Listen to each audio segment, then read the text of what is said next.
Let's go. Investors are gearing up to kick off a holiday-shortened trading week and the start of the second half of an already stellar year for stocks. The S&P 500 closing at 4450 on Friday, notching its strongest first half of a year since 2019. The Nasdaq gaining more than 31% so far this year for its best first half since 1983, when it gained nearly 40%.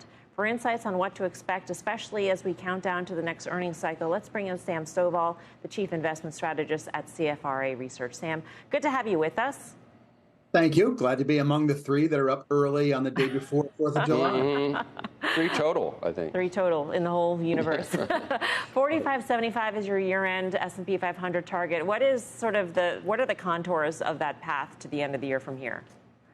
Well, I think that we're likely to see a positive second half. I mean, traditionally, a strong first half ends up serving as a running start to the second half.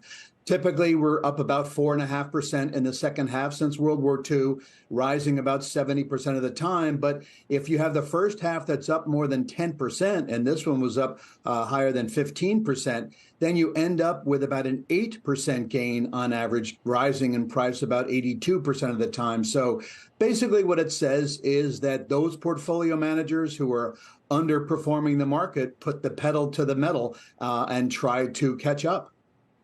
You make a point, though, Sam, about small caps and the lack of participation that really gets at the concern for bears who say that there hasn't been enough participation in this market.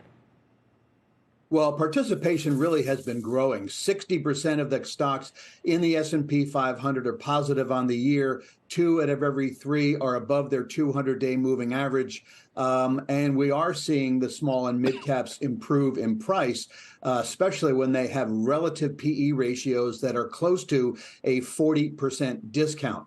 I also think that because the Magnificent Seven are really tech dominated, you've got 28% of the S&P 500 in tech, yet you have less than 14% tech in the S&P small cap 600, and a dominance of financials and real estate in the smaller indices. So they've been pressured by the fear over higher interest rates. So I think once the Fed raises rates in July and then sort of hits the pause button, there's a likelihood that we could see a significant improvement in the mid and small cap arena. You make the point, though, Sam, that small caps have historically led in every single bull market, and we haven't been seeing that yet. And yet we have seen, as you point out, a broadening out of the market. We have seen small caps perk up a bit, particularly since mid-May or so. So where do you stand on the necessity for small caps to participate? Well, I would like certainly to see them participate because, as you said, going back to the early 1980s when the Russell 2000 was created, they have outperformed the S&P in the first 12 months of a bull market, as well as 12 months after the S&P 500 hit its 20% advance off of the prior bear market low. And in both of those instances, we are not seeing the small caps in a leadership role. So, the question is it because almost every other time we had a Fed that was cutting interest rates and we were coming out of recession, whereas in 87 and this time, we're actually in a rising interest rate environment and we're still looking around to see if a recession is at hand. So it could be simply a matter of time. A lot of the big cap tech stocks have gained because of, we've seen multiple expansion and not the commensurate earnings increase in terms of estimates, Sam. And so, getting to 45.75 by the end of the year, do we see continued leadership amongst tech stocks, or do we see sort of the handoff to the other parts of the market?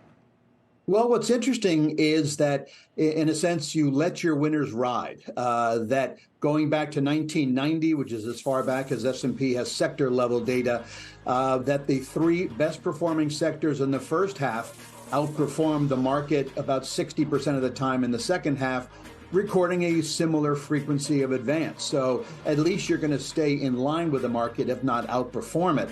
I also see strength occurring in the industrials and a little bit of green shoots in materials and energy.